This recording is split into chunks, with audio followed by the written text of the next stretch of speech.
Mula sa Far East Broadcasting Company, Philippines, narito ang isang programang tatalakay sa iba't ibang kaisipan ugnay sa ating kultura at mga kaganapan na ang magbigay ng liwanag sa usapin ng wastong katuruan at kaugalian. Kamalayan, kasama si Pastor Jebo Banzuelo.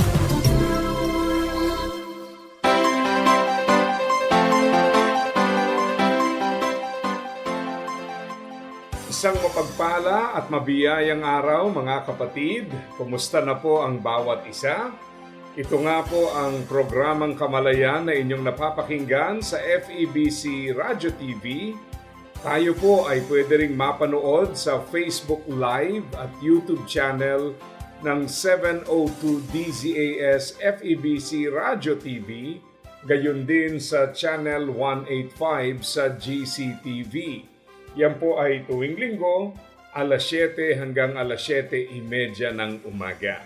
Tayo po ay dadako sa ating pag-aaral at pag-uusapan po natin paano ba natin haharapin ang ating mga kahinaan, di po ba? Sapagkat sa nakalipas na mga pag-aaral ay tinalakay po natin ang tungkol sa ating potensyal. At ating pong natutunan na napakalawak ng ating potensyal dahil unang-una sa lahat, tayo po ay nilikha ng Panginoon sang-ayon sa kanyang wangis. At hindi lang yon, tayo po ay nilikha na merong disenyo o layunin. Kaya nga po masasabi natin right from the start ay meron pong potensyal ang ating buhay. At nandyan pa ang biyaya ng Panginoon. Kaya nga po napaka-importante sa isang mananampalataya na lumalago sa buhay espiritual kasi pag hindi tayo lumalago dyan, maaaring hindi natin nakikita yung ating potensyal. Totoo po yan. Maaaring natatangay tayo sa sukatan, pamamaraan at pamantayan ng mundo na dahil yun po ang ating nakikita at binibigyang halaga, hindi natin namamalayan na meron pala tayong spiritual potential dahil at mula sa Panginoon. Madali nating nalalaktawan ito dahil mali ang pamantayan natin. Kaya tuloy ang nangyayari, ang hinahangad natin ay yung mga bagay na mahalaga sa mundo at kadalasan po nawawalan tayo ng tuon sa mga bagay na mahalaga naman sa ating Diyos. Masyado tayong abala sa material, sa pinansyal, sa temporal, na yung spiritual potential ay hindi na natin nakikita. Kaya importante po kagaya ng ating natutunan ng pag-aaral ng salita ng Diyos kasi diyan tayo namumulat sa kung ano ba ang mahalaga sa Panginoon at ano ba ang marapat na maging pangunahin din naman sa ating buhay. Isa pang bagay po na masasabi nating balakid na ating pinag-aralan din, kadalasan po meron tayong mga kahinaan. If you remember, dinefine po natin yung kahinaan. Yan po ay yung ating mga limitations or disadvantages na kadalasan po pag ang mga ito ay hindi natin inaalis, hindi natin pinagtatagumpayan, ay nananatili siyang limitation and disadvantage. In fact, paminsan po, hindi na natin namamalayan na mas madalas ang humuhubog na sa ating kapasyahan ay yung ating mga limitations o kaya yung ating mga disadvantages rather than our spiritual possibilities. Ang ganda kasi isipin ng salitang potential Ang ibig sabihin, ano yung posible, di ba? At kung tayo po ay nasa isang kalagayan na masasabi nating dehado, discouraged, sinasabi sa atin may potential, meron pang ilalawig yan. At kung tayo naman ay nasa kalagayang lumalago na, may igaganda pa. Kaya ho talagang napaka-importante na maunawaan natin ang salita ng ating Panginoon. Dito po sa 2 Corinthians chapter 12, verse 8, verse 9, and verse 10, si Apostle Paul ay nagkaroon ng isang limitasyon. According to some Bible scholars, yung limitation na ito ay isang pisikal na karamdaman, umaapekto sa kanyang mata. Tinatawag po niya itong thorn in the flesh o yung tinik sa kanyang laman.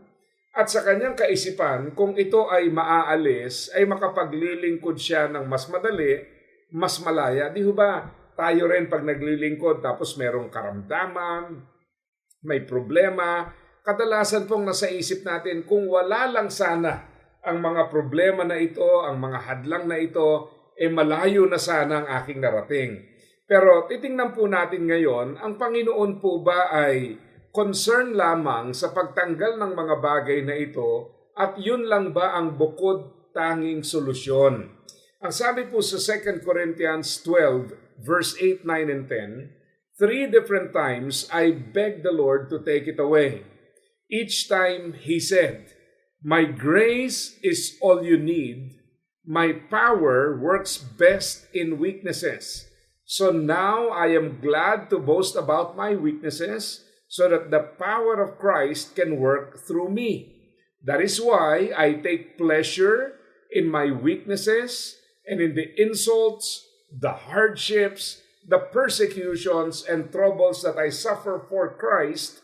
For when I am weak, then I am strong." Now, take note, nanalangin si Pablo sa kaisipan na ang solusyon ay matanggal itong thorn in the flesh. In fact, the Bible is very specific na nanalangin po siya and he begged the Lord 3 times. At hindi po inalis ng Panginoon itong sa tingin ni Pablo ay balakid. Subalit, binigyan po siya ng biyaya upang mapagtagumpayan ito. So in other words, kadalasan ang tingin natin, ang solution sa problema ay removal or maybe exemption. Lord, kung hindi na kami dadaan, mas maganda. Yan ang nasa isip natin. Pero dito po hindi ganon. Pinahintulutan siyang dumaan sa problema. Pero ang sabi nga ng Panginoon, "My grace is sufficient for you." Sa translation na ating binasa, "My grace is all you need." So hindi po yung removal, hindi po yung exemption sa ating mga problema, kundi ang sinasabi po rito yung provision ng biyaya ng Panginoon. Yan po ang magsusustain sa atin. At napansin niyo po yung pagbabago ng pananaw ni Apostle Paul na yung unang kanyang hinihiling na alisin, ang sabi niya sa pangalawang bahagi ng verse 9, "So now I am glad to boast about my weaknesses, so that the power of Christ can work through me." So, hindi lang po iisa ang perspektibo sa ating mga pinagdadaanan. Huwag nating iisiping iisa lang ang solusyon, iisa lang ang pamamaraan, iisa lang ang gagawin. Ang reality, maraming paraan ang ating Panginoon. At tandaan niyo po, ang kanyang pamamaraan ay merong mas higit na ina-accomplish sa ating buhay. Ang focus natin kadalasan ay task. Kaya pag merong hadlang, ang iniisip natin, sana matanggal ito para makabalik ako sa task. Ang nasa tingin po ng Panginoon, hindi lang yung task, kundi yung being, yung pagkatao natin. So in other words, kung tayo po ay mapalalago sa ating mga kahinaan, ang mangyayari po, ma-overcome natin itong mga kahinaang ito by the strength that God provides.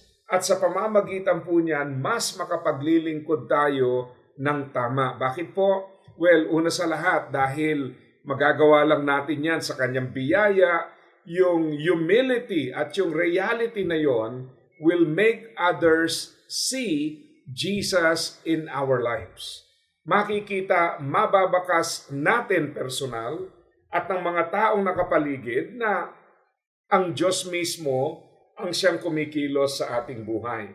So ilang bagay po ang pwede nating matutunan para sa ganoon, sa gitna ng mga challenges na dumarating, ay makapagpatuloy tayo at meron tayong panghahawakan. Una po is perspective. Merong author na nagsabi, 2 bagay po ang mahalaga. Number 1 is to see God in your circumstances. Yung makita natin ang Diyos sa gitna ng ating pinagdadaanan. Yung pangalawa po is to see how God sees our circumstances. Ang makita ang perspektibo ng Diyos, paano niya tinitingnan ang ating sitwasyon. Madalas po pag tayo ay nadidiscourage, pinanghihinaan ng loob, It is because we don't see God in our situation. Hindi natin siya nakikita. Hindi natin nakikita yung pwede niyang gawin, ano yung kaya niyang gawin, at naroon siya para may gawin sa ating sitwasyon. Kadalasan yan ang nagiging problem, so we get overwhelmed. Meron po akong isang aklat na binabasa, yan po ay sinulat ni Warren Wiersbe. Yung kanyang aklat ay tungkol po sa ministry. At ang kanyang paalala, ang ministry po ay nangyayari when God's provisions meet human needs through loving channels. Probisyon ng Panginoon tutugon sa pangangailangan ng tao. Kung maintindihan po natin yon, ang ibig sabihin nito, hindi layunin ng Diyos na ang ministeryo ay gampanan natin sa sariling lakas, pamamaraan. Kailangan nating makita yung spiritual na kakayahan na binigay sa atin sapagkat magagawa lang natin successfully ang ministeryo sa pamamagitan po ng lakas na binigay sa atin ng Panginoon. So we have to learn to see God in our situation. Lord, ano bang ginagawa mo sa sitwasyong ito? Naalala ko na naman tuloy, di ba? Naalala niyo yung footprints in the sand na kung saan inaakusahan niya ang Diyos. Ang sabi niya, Lord, bakit tuwing may problema, iniiwan mo ko, tuwing may pinagdadaanan, nawawala ka. Kaya dati-rati, dalawa yung bakas ng paa, isa sa akin, isa sa inyo, bakit ngayon isa na lang palagi? Ang sabi po ng Panginoon ay ano? Ang sabi niya, well, hindi bakas siya ng paa mo, yan ay bakas ng aking paa nung binuhat na kita. It was then that I carried you. So nakikita niya yung encouragement pag nakikita natin ang salita ng Panginoon. Kaya talagang we have to learn to see God in our situation. Kadalasan po kaya tayo na-overwhelm kasi nalalakihan tayo sa sitwasyon. Ang totoo, hindi naman layunin ng Diyos na yung lakas natin ang gagamitin natin Naalala niyo si David, nilabanan niya si Goliath and everyone was so amazed. Hanggang ngayon, namamangha tayo sa account sa Bible. Pero ano bang naging battle cry nitong si David? Hindi ba't ang sabi niya, I fight you in the name of the Lord. So ibig sabihin, malaki yung kanyang kalaban, si Goliath, pero malaki ang kanyang Diyos kumpara sa kanyang kalaban. Nakita niyo po yun? So yan po ang isa. Pangalawa po, is to learn to see how God sees our perspective o yung ating situation. Ano ba yung perspective ng Diyos sa ating pinagdadaanan? Magkaiba yun At hindi po sa lahat ng pagkakataon ilalahad sa atin yan. Pero ang importanteng makita natin dito na may mga times po na yung akala nating imposible, meron pang magagawa ang Diyos. This is very evident sa Old Testament, yung journey po ng mga Israelites, nung lumabas po sila ng Egypt. If you remember, tinugis po sila. Pagdating sa edge ng Red Sea, they were hopeless. To the right are mountains, to the left are mountains, behind them are the angry Egyptians, and then before them, sa harap nila, yung Red Sea. So humanly speaking, this is impossible. You're talking about men, women, old people, young people, children. Maiipit, mga walang kahandaan, kasanayan sa digmaan. Tinutugis. Pero ano pong nangyari? Yung akala nilang dead end ay magiging isa pala sa pinakamalaking himala na kanilang masasaksihan. And that was the parting of the Red Sea. So nakita niyo po minsan po talagang pagka tinitingnan lang natin ang mga bagay sang-ayon sa ating lakas, kakayahan, pangunawa, we become desperate. But it is always important to remind ourselves that God's ways are higher than our ways. His thoughts are higher than our thoughts. So yung una po ay perspective. Pangalawa, kailangan din nating tanungin ang ating sarili, ano ba yung purpose? Alam nyo, napakahalaga kasing makita natin na ang Diyos natin may not exempt us from problems, but God is always intentional. Meron siyang ina-accomplish. Halimbawa, sa 2 Corinthians 1, ang sabi po roon, pag dumaraan tayo sa mga pagsubok, He gives us comfort para yung comfort na tinanggap natin mula sa Kanya, is the same comfort that we can use to encourage other people who are also going through trials. So ang ibig sabihin nito mga kapatid, paminsan hindi natin maintindihan, gusto nating sana tanggalin na lang yung problema, kasi ang akala natin yung problema ay hadlang sa ministry, yung pala baliktad, yung palang problema ay paraan para i-expand yung ministry. I've shared this many times before.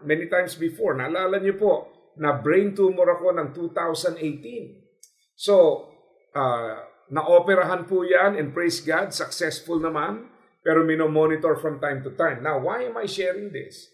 Ang nasa isip ko, Lord, nagkasakit, nawala ang sakit, so ano po ito? Ang hindi ko na-realize, God was expanding my ministry. Sapagkat pagkatapos po noon, yung level of faith has really gone up. At hindi lang yon, meron pong mga binuksan na bagong mga ministry opportunities because of what I went through. So paminsan nakala natin, Lord, ano bang role ng brokenness ko sa inyong ministry? Ano bang role ng aking frailty, ng aking problema, pinagdaanan at mga kabiguan? Pero ang reality po is sometimes yung mga kahinaan na ito, pinagdadaanan ito, ay instrumento ng Diyos para gamitin tayo sa kanyang layunin. So kailangan maging sensitive tayo doon. Lord, what is your purpose? Huwag muna nating ipanalangin na, Lord, alisin. Ang panalangin muna natin, Lord, what is your purpose? Kasi paminsan po, pag hiniling nating alisin, pati yung paglago mawawala eh. Hindi ba sa Romans 5, and this is also mentioned in James chapter 1, whenever you face trials of any kind, let it be an opportunity for great joy. And then later on, it was explained na kaya pala siya opportunity for great joy because it gives us the opportunity to grow. Napakagandang bagay. Pinalalago pala tayo. So pagtakas tayo ng takas sa mga suliraning ito, samantalang ang nais pala ng Panginoon, pagdaanan mo ito. Well, kapatid, yung tinatakasan mo is not only yung problem. Ang tinatakasan mo yung paglago. Kaya paminsan sa mga mananampalatayang matampuhin na at gusto pa palagi walang problema, madalas hindi natututo di ba? Pag hindi inalis yung problema, magtatampo. Pero ang totoo po noon, let us ask God, Lord, what is your purpose? Hindi man palagi nating maintindihan o ma-appreciate. But again, God is always intentional. He is forming us, molding us, changing us, shaping us to become the person that He wants us to be. Napakagandang katotohanan yan. Kaya kung sakasakali po may pinagdadaanan kayo, bago manguna yung kaisipan na, Lord, hadlang to Kung maaalis to, okay na sana Huwag muna. Ang ipanalangin muna natin, Lord, you allow this to happen. What is your purpose? How can I get to know you more as I go through these challenges? How can I understand your purpose more as I go through these challenges? So purpose. God is always intentional. Minsan yung akala nating kabiguan, umpisa pa lang ng kanyang pagkilos. I remember reading a book on the life of Moses. Totoo nga naman, pag binasa mo yung istorya ni Moses, napakaganda kasi alam naman natin, pinalutang-lutang siya doon sa river. Nakuha ng anak ng paraon, pinalaki sa palasyo. Para bang, wow! Nung nasa palasyo, siguro sa isip nating lahat, yan na, diyan ka gagamitin. Pero alam niyo, hindi gano'n nangyari. Nung siya po ay nakapatay ng Egyptian, you know the story, nagtago. At ang sabi nga nung sinulat ng author na aking nabasa, maybe from Moses' perspective, it was retirement already. Tapos na, wala na. Kung hindi mo ko nagamit at the peak of my influence bilang Prince of Egypt, then wala na. Pero alam nyo, napakaganda ron. Yung kanyang training na nakuha sa Egypt, iba pa yon. Ang mas malalim na training, yung matutunan niyang maging sensitive sa leading, pagkilos ng Panginoon, sa time na siya po ay nagtatago. Sabi nga ng iba, his personal wilderness journey is very important to leading the Israelites through the wilderness. Meron siyang sariling pinagdaanan na naging malaking bahagi ng kanyang pagmiministeryo. Kalain niyo yun, ano? So what is God's purpose? Pangatlong bagay po, what are God's provisions? Kapatid, na pag tayo po ay dumaranas ng mga challenges, we learn to look at God's provisions. And it's interesting. Sometimes, yung provision ng Panginoon may not be what we expect, may not be what we want, pero yun ang binigay sa atin at doon tayo gagamitin. For example, sa James chapter 1 verse 5, sabi ron, pag tayo po ay may problema, ask God for wisdom. At ang sabi ho ng passage, He will give it to you. Siguradong ibibigay. So there is the provision of wisdom. At paminsan-minsan naiisip natin, Lord, wisdom is good. Pero baka naman meron ka pang pwedeng ibigay na iba. Bukod dyan sa wisdom na yan. Di ba ganyan tayo? Isabi naiisip tayo, Lord, para mas maganda to, mas mainam to. Alam niyo po, wisdom ang binigay ng Panginoon. Yan ang provision. And we have to learn to accept it and appropriate it. Kasi kadalasan po, dahil may sarili tayong kaisipan on how to fight the battle, meron tayong sariling kaisipan din kung anong provision ang kailangan. But understand this, ang Panginoon may sariling layunin sa mga hamon na pinadadaan niya sa atin at yung mga provisions niya ay sapat doon po sa mga hamon na inalaw niyang pagdaanan natin. Kaya alamin natin, Lord, what are your provisions? And then lastly, yung product. Ano yung magiging resulta sa ating buhay? Alam niyo, pag tayo po ay dumaraan sa mga challenges, oftentimes, yung mga challenges na yan really strengthens our faith. We get to know God deeper, we experience Him in a fresh way, we develop humility, at we come out from the challenges a different person because of all the experiences. Kaya magandang isipin din, ano ang magiging resulta pag pinagdaanan ko ito. Halimbawa po, kung kayo ay interesadong mag-improve ang physical na katawan, di ba you can exercise or go to the gym. Pagpunta mo sa gym, magbabayad ka pa, pero anong gagawin sa iyo? Pahihirapan ka. Pahihirapan ka. Kaya nga iba, di na bumabalik eh.